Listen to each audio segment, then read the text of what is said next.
જય સોમનાથ, જય સોમનાથ, ભારત માતા કી વંદે.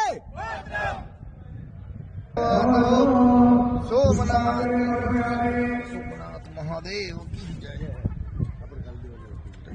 સુખિનો ભવંતુ સોમનાથ મહાદેવ કી ભારત માતા કી જય.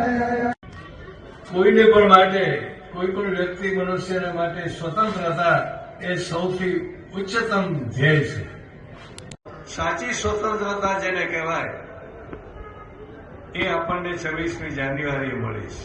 1950માં જયારે આપણો ભારતનું બંધારણ બનાવવામાં આવ્યું અને એનો અમલ કરવામાં આવ્યો, એ વખતના તત્કાલીન રાષ્ટ્રપતિ ને અર્પણ કરવામાં આવ્યો રાજેન્દ્ર પ્રસાદજીને, અને એમણે એ દિવસે એને અમલની જાહેરાત કરી. એ દિવસથી આપણે પ્રજાસત્તાક ભારતમાં જીવી રહ્યા છીએ. સ્વતંત્ર તો હતા જ, પણ સાથે સાથે આપણને પ્રજાને એ સત્તા મળી. પ્રજાને સત્તા મળી એટલે શું? પ્રજા જ સર્વોપરી છે એ વાત આપણે સ્વીકારી.